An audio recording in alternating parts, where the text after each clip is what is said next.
Dúhové hory v Číne. Čínsky geologický park v oblasti Zhangjiangxia v provincii Jiangsu ponúka návštevníkom neuveriteľný pohľad, ba až priamy rozprávkový.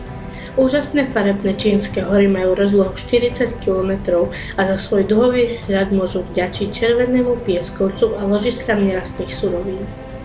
Návštevníci parku tak majú šancu vidieť niečo skutočne výnimočné, na čom sa podpísali po tisíckach rokov rôzne prírodné živle.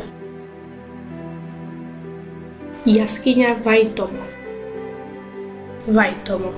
Jaskyňa svietiacich červov na Novom Zélande. Pre mnohých je lákavý pohľad na jasné, žiariace hviezdy na nočnej oblohe. Ale pozrieť si žiariace hviezdy priamo dole pod zemou je možné iba v jaskyni Waitomo na severnom ostrove Nového Zélandu. Názov Waitomo pochádza z maorského slova Wai, znamenujúce voda, a Tomo, čo znamená diera.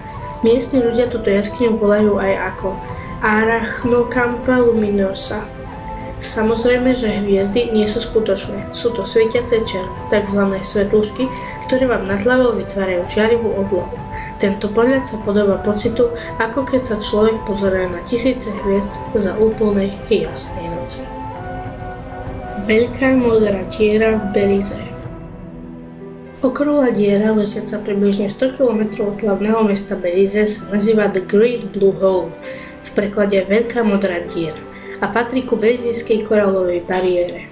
V rámci nej nájdeme celý korálový systém Lighthouse. A práve tu Veľká modrá diera leží priamo uprostred plytkého mora plného života. Medzi klasickými korálovými útesmi žiari jej sitomodrá farba, ktorá ťahá oči priamo do stredu. Priemer Veľkej modrej diery je približne 300 metrov a siaha až do hĺbky 124 metrov.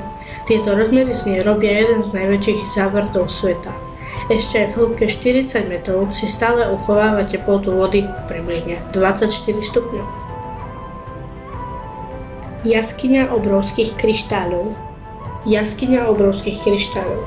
Jej extra stabilné fyzické podmienky umožnili nárast obrovských kryštáľov dlhých až 10 metrov a vážiacich okolo 55 tón. Unikátnu jaskyňu plodilo sadorovcových kryštáľov objavili v stovky metrov hlboko v hore Naica v mexickej púšti Chihuahuan. Do jaskyne sa prevrtali, keď hľadali nové ložiska olova a striebra.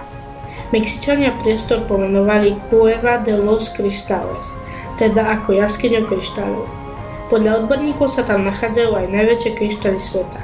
Majú okolo 10 metrov na dĺžku a prepúšťajú svetlo. Sadrovec je pritom mäkší ako ľudský necht.